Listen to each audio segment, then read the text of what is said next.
detect some of the themes that she talked about. Yeah.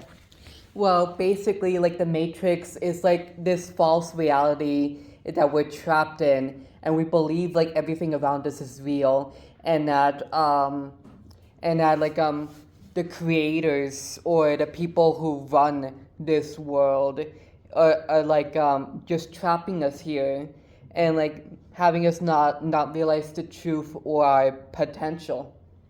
Yeah, okay, yeah, good. So yeah, I think those are very Gnostic themes. And then how do we get saved, as it were? Like how do we achieve salvation in this movie? Yeah.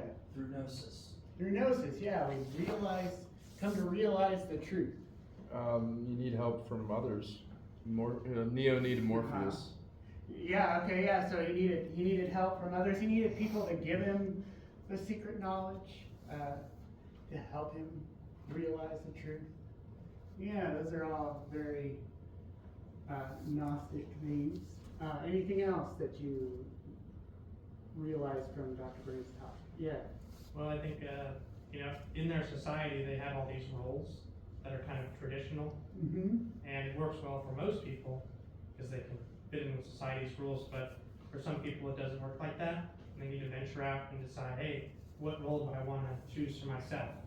And it's more of like an individualistic type of thing, kind of like America.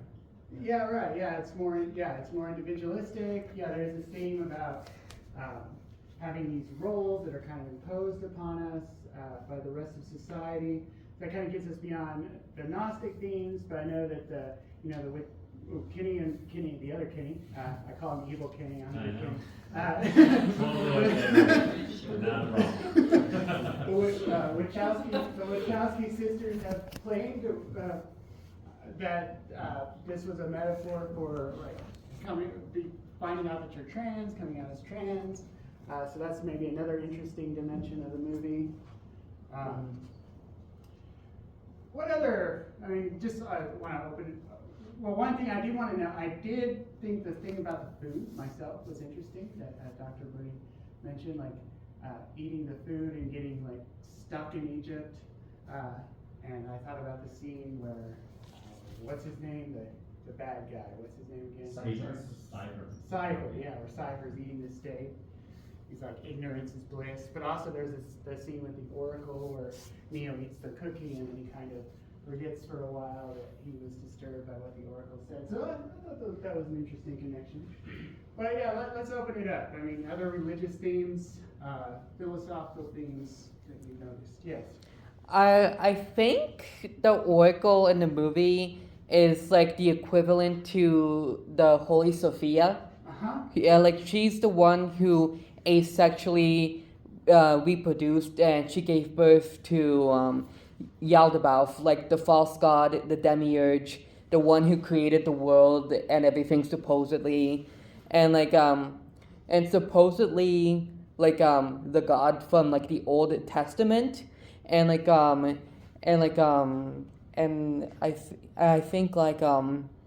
think that's who Sophia is supposed to be, and I genuinely believe Morpheus is supposed to be Satanael. Satanael is supposedly the second born son of the false god, like the first being Michael, and and then Satanael is the one who opposes the false god and his false world, and he rebels against them. He's like the Lucifer or Satan figure of Gnosticism, but he's not viewed as evil or malignant in any way. Okay, that's really interesting. And yeah, as you point out, in at least some of the Christianized versions of Gnosticism, and definitely Dr. Bernie's the expert, and I'm just talking about things I've heard, and probably some of you know more than me. But in the Christianized version of Gnosticism, the Old Testament God was portrayed as kind of the evil God that created the material world that we're all trapped in and trying to escape from. Yeah. It's emphasized that the humans were the ones who ruined the earth. Okay. So it would sort of like reverse the Gnostic analogy of, oh, we're waking up from this false reality. Because the hell world that was created by humanity. So, the computers are the righteous inheritors of the earth. I don't know. No, that's interesting. Yeah. So I was back in the 90s, I was a big fan of the Matrix series, even the sequels. I got in there, and I did watch the Animatrix movies, and I did see in those movies that the humans weren't unambiguously good. There was some reasons why the machines rebelled, and some of them were legit. Yeah. I don't know if anyone knows this, but like The Matrix was actually inspired by this anime called Ghost in the Shell, which has like a similar premise. I don't remember much about it myself, but it's like pretty similar. And like the sisters who made The Matrix were like very inspired by Ghost in the Shell. Okay, yeah. I saw like the live action version of that movie, but I doubt. Yeah, no, the live action, no. Yeah. So I don't know exactly what level everyone's at here in terms, but I know there's some high school philosophers here, and maybe you could speak to the idea that it could be argued that the Western philosophical tradition itself, coming from Plato, is based on this idea that there is a real world and then there is a world of reality. There is The idea of the resurrection of the body's good, and that's part of the reason why Orthodox Christians weren't so keen, or what became Orthodox Christians weren't so keen on Gnosticism. Yeah. I feel like Cypher, that guy who ended up betraying everyone, it's like a parallel to someone who abandons the faith of Orthodox Christianity, but then he like can't handle the truth. Like he really cannot handle it. And like he desperately wants to go back to the false world so badly that he's willing to convert back to Orthodox Christianity and becoming, you know, a slave to the system forevermore. Like he was willing to like throw away like all the knowledge he has, forget everything, and just live in ignorance in the false world. And so like I just feel like it's like a parallel to people who leave the faith of Orthodox Christianity and then come back to it. Or people who leave something behind in their childhood, and then they're like, I don't know, or from their youth, or whatever the case might be, and they're like, I don't know, it felt pretty nice to be back there. Maybe I wish I didn't. I wish I wasn't where I am now. Yeah. Just to kind of sort of backtrack to the top of Dr. Hall's point, I don't know if Dr. Bernie got to mention it, but I think it's really interesting that like certain Gnostic texts especially are very heavily influenced by Plato, particularly Timaeus, and how they kind of tackle that like two world dichotomy. And so that's kind of why I'm the VP of the Religious Studies Club, by the way. I thought it was cool. I was really excited to do this with Philosophy Club. Yeah. Because I think you can learn a lot about religion and philosophy through studying this kind of thing, and this movie is a really good like jumping off point for them. Yeah, I agree. Yeah, I wish. Like I said, I want to have more conversations with people in religious studies. Yeah. I think The Matrix is a really interesting reversal of the Gnostic idea of the perfect world, because realistically, The Matrix is more perfect, but it's the fake world. And so through gaining the knowledge, you go to the imperfect world, and it's seen as wrong to want to go back to the perfect world. It's that thing of suffering. Humans desire suffering in order to live. Oh yeah, no, that's really interesting. Yeah, and the Gnostic, or the outside world, the real world, like that's actually a physical reality where people can be authentically human. And you're right, that is a kind of an interesting reversal of the theme. Yeah. This is kind of on topic, but you also see the theme of like environmentalism and the fear of technology. So you can see how they said like humans are a disease, and like humans are bad or they're a cancer. It's a very strong sort of anti-technology sentiment, and basically just saying, hey, we should be careful what we do with technology because it's just so powerful. And even the AI in this, they're really just optimizing for what it considers to be the perfect system. Using it as fuel, everybody's living in a stable society, and essentially the people who are trying to reverse that, they're like the terrorists. They're the ones disrupting their natural system. So I think that even could go into AI alignment, making sure that we really get it right. So that's just one thing that I'm right now thinking about a lot, because that's what's happening now. So. Yeah. When they talk, just thinking about AI alignment, when they talk about how sometime in the early what century are we in? This is 21st, right? 21st, yeah, the early 21st century we invented AI. I was like, oh. Yeah, yeah, go ahead.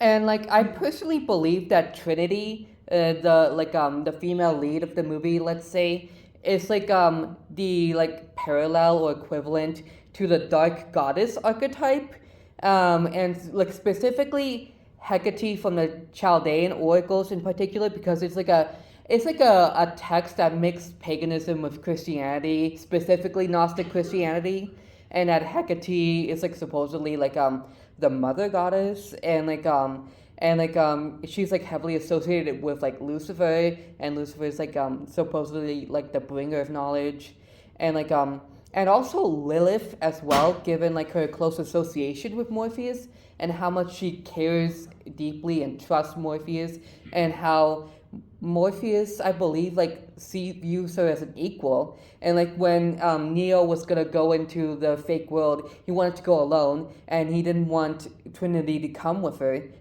him. And she said, "I care about him and know him more than you do. I am going in." Like she's like asserting her independence and her equality, and another reason why I feel like she's like parallel to Hecate as well is because her name is Trinity, and Hecate is like usually depicted as like a goddess with three bodies, like three young women. And it's like three young women in one, and her name is Trinity. So I find that really interesting. Yeah, no, that really is interesting. Yeah, I do love that speech you did. Let me tell you what I believe. If you don't like it, you can go to hell. I like that. The two cipher as parallel to Judas and the new birth of Neo.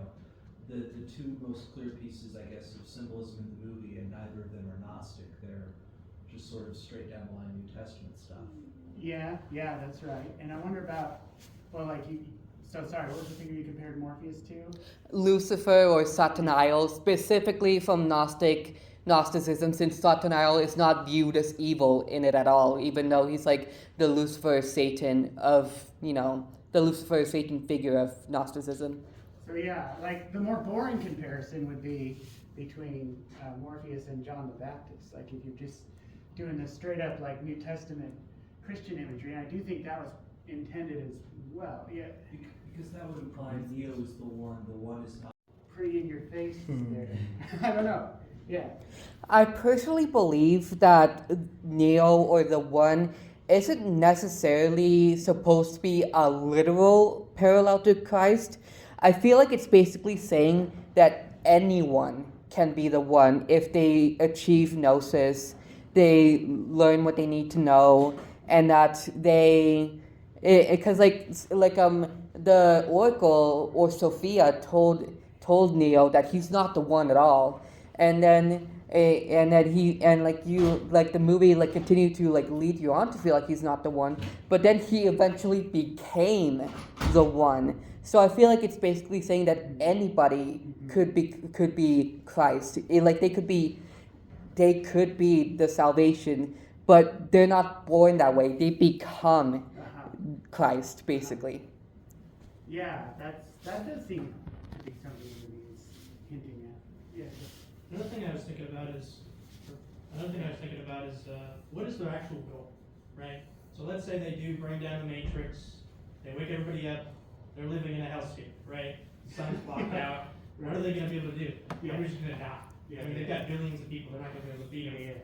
So maybe they might want to rethink their strategy and think about maybe we could actually change the actual goals of the AI, or I don't know, cooperate and see if we can improve the conditions of humans who are living in the Matrix. But it is interesting that they say that they tried a utopia where everybody was happy and nobody liked that. Yeah. So it kind of tells you that maybe our idea of what utopia is obviously is not going to be just drugs pumping your brain, and it's maybe a little bit more sophisticated than that. So to me, that just is interesting that they decided to include that specific aspect. That's true. Like the humans, from that angle, they don't seem very good, do they? I also like one thing that kind of bothers me is how carelessly they just go around killing innocent people in the movie. People just doing their jobs. So So that bothers me as well. Yeah, go ahead. I think if we put a Greek lens back onto it, I think Morpheus could be compared pretty closely to Prometheus. He offends the gods, so to speak, the agents, by bringing people the gift of, I don't know, fire, Yeah, the red pill. yeah, he brings knowledge to the people. Okay, yeah. I personally believe that the agents in the movie are parallel to like the angels that serve, the god of the Matrix, because I feel like the leader of the bunch. I don't think he was ever named. He was like the leader. He had the whole fight with Neo, and he also fought with Morpheus as well. So like I feel like he's supposed to be equivalent to the Archangel Michael, who is, according to Gnosticism, the firstborn son of God, while Sataniel was the second-born son. And we all know that Michael is like the most faithful to, the God of Orthodox Christianity. So it could be that, the leader of those agents or angels, it could be like the parallel to Michael, and like all the other agents are parallel to the rest of the angels who stay loyal to the false god of the Matrix. Oh, fascinating. Michael succeeded. Well, crossbow. I just want to point out real quick that it is after 9 and the All right. event has officially ended. Okay. I'm not saying, all right, everybody get out, but respectfully, I'm going to start cleaning up things. Okay, yeah. If anybody wants Yeah. to.